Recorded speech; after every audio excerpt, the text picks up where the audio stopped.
Morning everybody, children, especially tamang-tama ang liturgy ng mga na Sunday.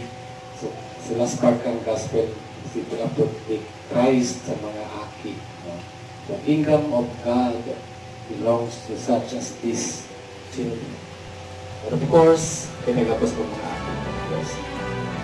Kasi nagkakatiripot po kita digdi bilang paghagat sa mahal na Diyos kung sa iyang biyaya, bendisyon, pagkakabay, kasi pagiging kaiba, kasi isa'y man naka-establish sa harong na ini, kasi sa ilang pag-abot, kasi paghali, kasi sa mga bisikang nilasurong ko sa harong na ini.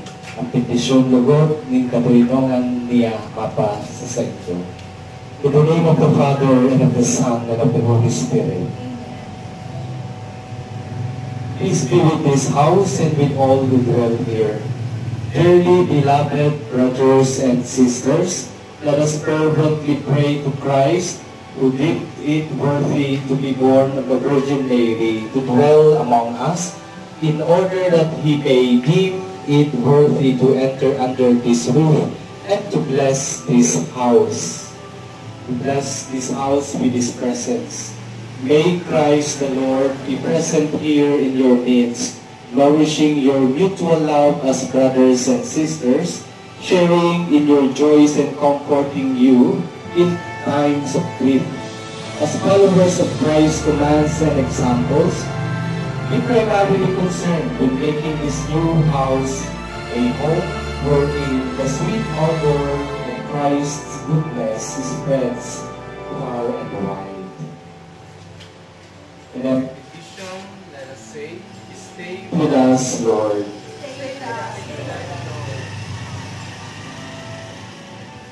In you, every well-built dwelling develops into a holy temple.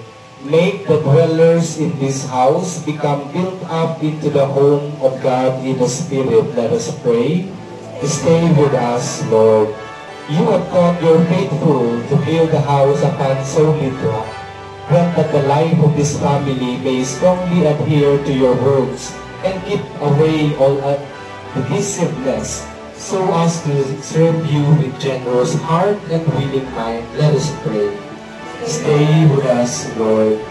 While you yourself did not own any home, you have accepted with the joy of a poor person the hospitable welcome of your friends.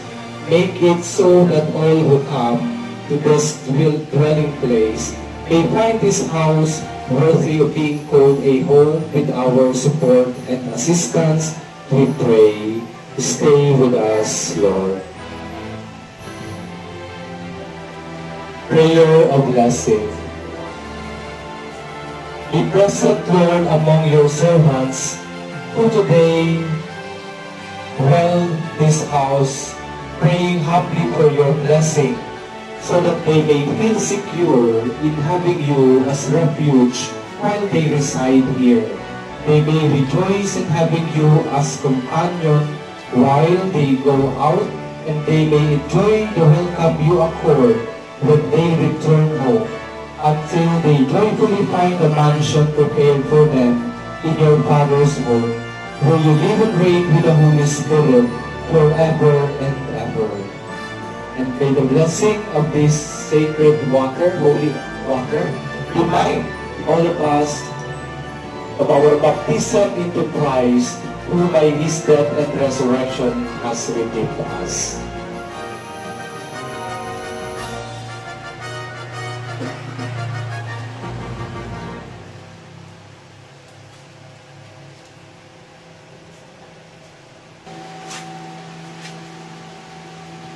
Amen.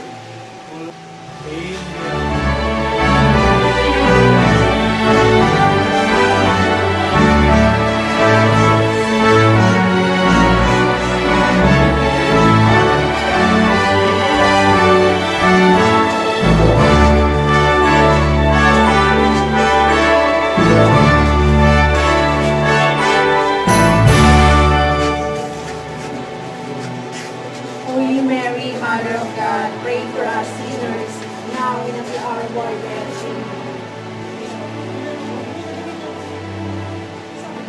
Bukas ba din ang team? Ba't ako dumaan ng travel?